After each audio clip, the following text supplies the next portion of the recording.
Salut à toi, moi c'est Lulus depuis le Japon. Bienvenue dans cette nouvelle capsule de Commande en R. Aujourd'hui, on parle de test de proportion et plus précisément du test de conformité d'une proportion à une proportion théorique, une proportion a priori et du test de comparaison de deux proportions. Si tu es prêt, attrape ton clavier et rentrons dans le studio. Alors pour travailler, on va partir d'exemples vraiment très classiques. On va supposer déjà que on est dans une circonscription électorale et qu'un député a été élu aux élections précédentes avec, disons, 52% des voix dans la circonscription électorale. Et les élections législatives approchent encore. Ça y est, les députés, tu les connais toujours, ils veulent tester leur popularité et tout. Donc, avec son équipe, comme la population est grande, qui ne peut pas cerner toute la population, ça coûte cher. Il va prendre un échantillon. Donc, ils vont rentrer dans la population et questionner quelques 450 personnes, disons 450 personnes dans la population. Et la question était, est-ce que vous êtes favorable à tel député? Est-ce que vous êtes favorable à tel député? Et ainsi de suite. Donc, de tout ce qui a été fait, enfin, des résultats de ce petit sondage qui a été fait dans la population, il ressort que 218 personnes seulement étaient favorables aux députés sur les 450, disons 450 personnes qui ont été questionnées. La panique rentre dans le camp, quoi. Et puis, dit, ça ne fait même pas la moitié, alors que les élections précédentes, c'était 52% et ainsi de suite. Donc, est-ce que je serai élu et tout? Tu décides donc de voir ce qui est en train de se passer. Ça y est, il se tourne vers toi et puis tu vois, tu décides de voir de façon statistique ce qui est en train de se passer. Alors, pour régler des questions comme celle-là, on est confronté à des tests de conformité. Donc, conformité, test de conformité d'une proportion. C'est des tests de conformité d'une proportion. Et puis, pour réaliser ces tests dans R, on utilise la commande propre test. Ça y est. Et alors, tu dis, monsieur le député, combien de personnes vous êtes favorable dans l'échantillon que vous avez pris? Et il dit 218 personnes, d'accord. Tu dis, ça fait combien de personnes au total? Vous avez dit 450, n'est-ce pas? Oui. Et aux élections précédentes, quelle était la valeur a priori? Donc, la valeur qu'on savait, celle qui est a priori. Ça y est, il dit que c'était 52% de la population. Donc, tu fais 0,52. Et puis tu exécutes le test. Donc lorsqu'on exécute le test comme ça, on a un one sample proportion test with continuity correction. La correction, le continuity correction dont on est en train de parler ici, c'est la correction de Yatsen. C'est une correction de Yatsen. Si tu ne la veux pas, comme on l'a déjà appris dans les capsules précédentes, il faut faire correct false. Ça y est, tu fais correct false simplement et puis tu exécutes le test. Donc, tu vois ici, on a without continuity correction. Donc, un one sample proportion test without continuity correction. Ça peut aller. Donc, voilà. Et puis, on a notre null hypothesis, notre null probability qui est de 0,52. Parce que l'hypothèse nulle qu'on est en train de tester ici, c'est que est-ce que dans la grande population qu'on ne peut pas cerner, est-ce qu'environ la cote de popularité de ce député-là est de 0,52, donc de 52%? Ou bien elle n'est pas de 52%. On va supposer qu'on est dans un two-sided ici. Donc, égal ou n'est pas égal. Et puis, c'est ce qu'on veut tester. C'est cette hypothèse-là qu'on veut tester. Et puis, ici, on a le R qui nous renvoie le X squared qui est de 2,2792. C'est un S squared. Il est important de préciser cela, que c'est un S squared et que ce n'est pas un X tout court, comme nous renvoie, comme nous enseigne ce qu'on a dans nos bouquins. Si tu veux avoir le S tout court, il faut prendre la racine carrée de cette quantité-là. Et c'est ce S tout court là parce que la distribution est normale. La distribution est normale. On a près de 450 observations. On a suffisamment d'observations pour considérer que c'est normalement distribué. Ça y est.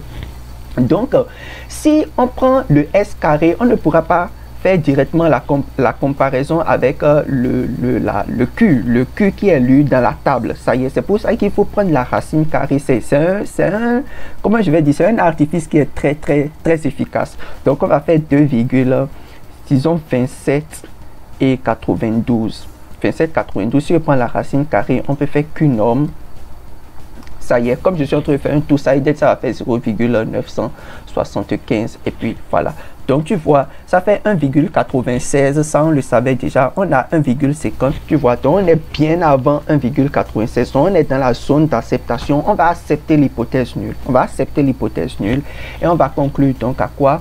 On va conclure à ce que la cote de popularité du député n'a n'a statistiquement pas changé. Et puis c'est ce que la p-value est en train de nous dire ici. Notre p-value est de 0,13. Donc on accepte l'hypothèse nulle. Cette p-value est au-dessus de 0,05. Donc on accepte notre hypothèse nulle et on conclut que la cote de popularité du député n'a pas vraiment changé. Tu vois. Et puis le député, il va être soulagé, il va dire, ah, heureusement que toi tu es allé à l'école et que tu comprends un peu la statistique, n'est-ce pas?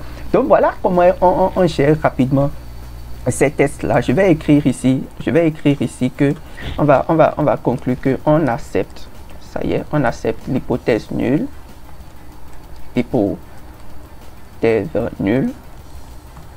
ça y est, et on conclut que statistiquement,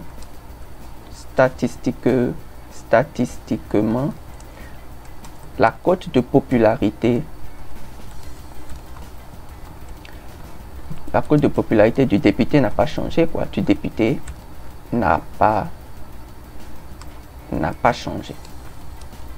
Donc c'est un peu ça, est resté inchangé dans l'ensemble. Maintenant tu vois, et qu'est-ce que je dirais, il est possible aussi de faire les tests d'un côté comme de l'autre, quoi, les one-sided, ça y est. Donc si tu veux regarder par exemple, est-ce que sa popularité a été plus grande que 0,52 par exemple, est-ce que sa popularité est plus grande que 0,52? Donc notre hypothèse alternative sera que P est supérieur à 0,52. Dans ce cas-là, il faut faire alternative, ça y est, et puis tu utilises l'option greater. Si tu veux faire inférieur, tu fais less, donc greater, less, ainsi de suite, ça y est. Et c'est tout ce qu'il faut faire dans R, et il te fait le résultat, lui, il te fait le travail, quoi. Donc tu vois, ici on a un one sample proportion et proportion test without continuity, parce que on a gardé le false pour le without, et puis tu vois la p-value ici est de 0,93. On accepte l'hypothèse nulle. On va accepter l'hypothèse nulle. L'hypothèse alternative, tu vois, c'est l'hypothèse qui dit que la vraie proportion de la population est supérieure à 0,52. C'est que dans la population générale, la cote de popularité du député est supérieure à 52%. Cette hypothèse-là, on ne va pas la prendre. Ça, c'est l'hypothèse nulle qu'on va prendre. À la limite, on va dire que sa cote de popularité est restée à 0,52 ou bien est inférieur à 0,52 à la limite. C'est pourquoi dans certains ouvrages, l'hypothèse nulle, c'est que on va prendre P égale à 0,52 et l'hypothèse alternative sera P supérieur à 0,52. Donc, si on ne peut pas dire inférieur, à la limite, on va dire que ça n'a pas changé. Tu as compris un peu comment ce processus-là, ça se passe. Donc, pour vraiment faire les sided là, dans R, on utilise simplement l'alternative et on fait greater ou bien less quand c'est inférieur ou supérieur. C'est comme ça que ça se passe dans la pratique. Bon, on va enlever ça et puis on va garder simplement ça, tout simple comme ça. Ça peut aller. Et puis, donc, de façon classique, c'est comme ça que ça se passe. Qu'est-ce que je peux encore te dire ici? L'hypothèse, c'est bon, on a l'alternative. Bon, oui, on a l'intervalle de confiance ici. Et puis, on a aussi, bon, le sample statistique qui nous est calculé très facilement. Et donc, ça, là, c'est si je fais, par exemple, 218 divisé par 450, et c'est ce que tu vois, c'est ça qui est ici. Donc, il nous renvoie le calcul pour nous de façon très simple. Donc, c'est ça. Donc, c'est comme ça que de façon très simple se passent les tests de conformité d'une proportion dans R. Maintenant, c'est pas seulement les tests de conformité qui nous intéressent. Parfois, on veut regarder dans deux populations la proportion d'une certaine modalité, la proportion d'une certaine modalité. On veut comparer, ça y est. Dans ce cas, on fait un test de comparaison de deux proportions. Test de comparaison de deux proportions. Et pour réaliser le test de comparaison de deux proportions, je vais aussi prendre un exemple tout simple. Supposons qu'on rentre dans une ville et dans la ville, il y a des hommes et des femmes. Certains sont allés à l'école, certains ne sont pas allés à l'école, ainsi de suite. On va supposer que la population est homogène comme ça, donc normal. Et on s'intéresse à comparer la proportion d'hommes qui ont la licence, disons la licence, et la proportion de femmes qui ont la licence. Donc, on a deux groupes, les hommes, les femmes, ceux qui possèdent la licence et ceux qui ne possèdent pas la licence. Et on veut voir si statistiquement dans la population, le nombre d'hommes qui possèdent la licence est égal au nombre de femmes qui possèdent la licence. On veut tester cette hypothèse-là. Alors, regarde, on va créer une matrice. Je vais créer une matrice simplement là. On va dire 42. Je vais prendre 42. Ça, c'est pour habiller ce qu'on est en train de dire, hein, pour que ça se passe bien. On puisse bien comprendre quoi. Je vais prendre 88. Et je fais le nombre de colonnes. Ça fait 2. Et puis on exécute. Donc on peut regarder là.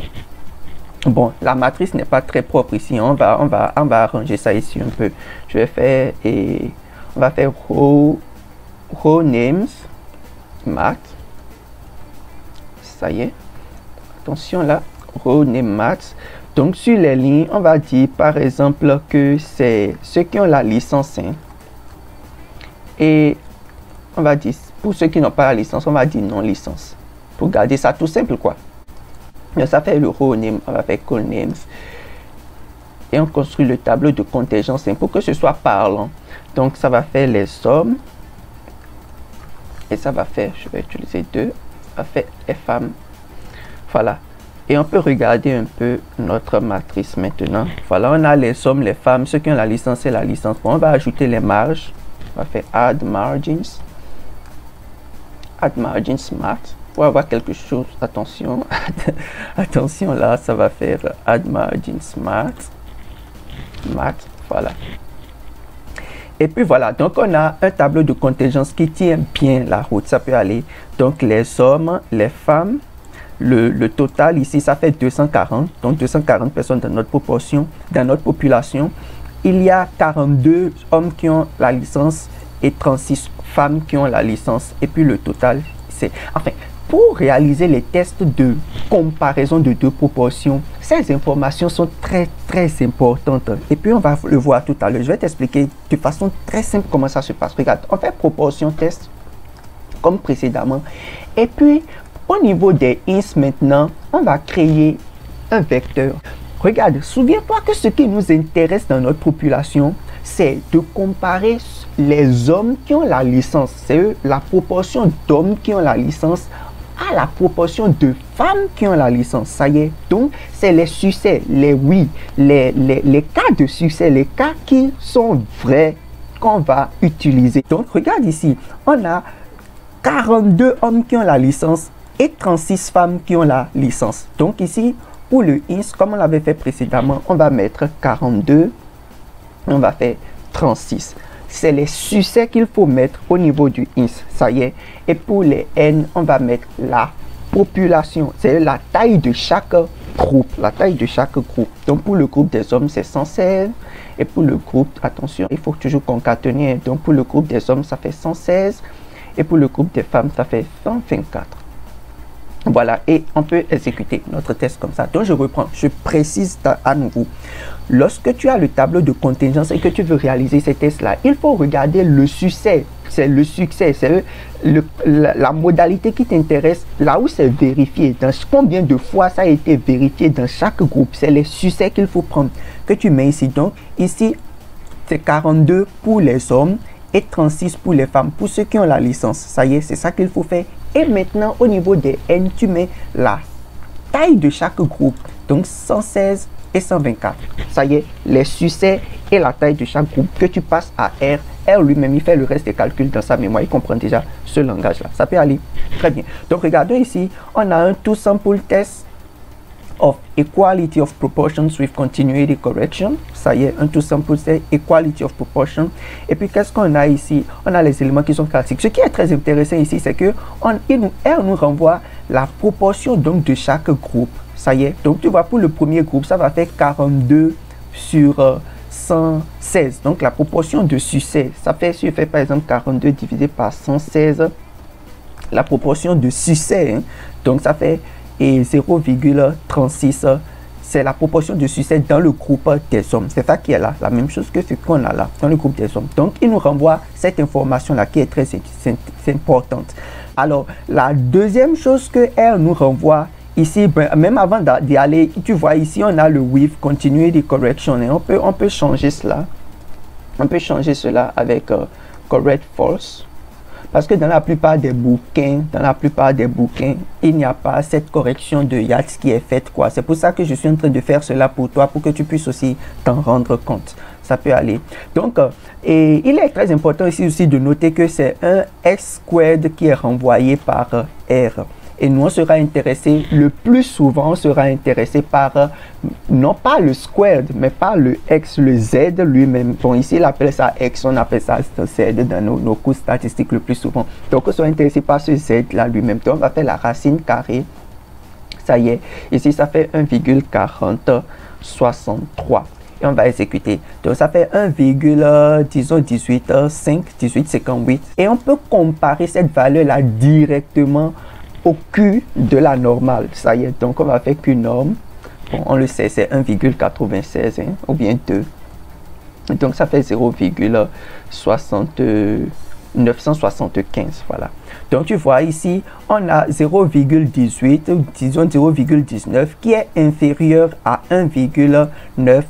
0,19 est inférieur à 1,96. Donc, on accepte l'hypothèse nulle. On est dans la zone d'acceptation. On accepte l'hypothèse nulle. Et c'est ce que notre p-value est en train de nous dire ici. La p-value est de 0,2357. Donc, en dessous de 0,05, on accepte l'hypothèse nulle. Et on conclut donc que en réalité, la proportion d'individus qui ont la licence dans le groupe des hommes n'est pas statistiquement différente de la proportion d'individus qui ont la licence dans le groupe des femmes. Autrement dit, de façon statistique, la proportion d'individus qui a la licence dans le groupe des hommes est égale à la proportion d'individus qui a la licence dans le groupe des femmes. Tu as compris, n'est-ce pas? Donc, on va écrire ça ici.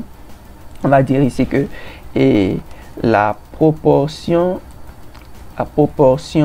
d'individus ou bien la proportion d'hommes, ça y est, la proportion d'hommes ayant la licence dans la population globale, hein, dans la population globale est statistiquement égale à la proportion de femmes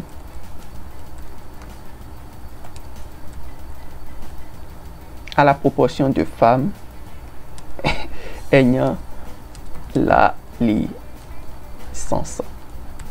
À la proportion de femmes ayant la licence. Donc, c'est comme ça que tu exécutes ton test, tout simplement. Voilà, c'est tout pour aujourd'hui. Merci de m'avoir suivi.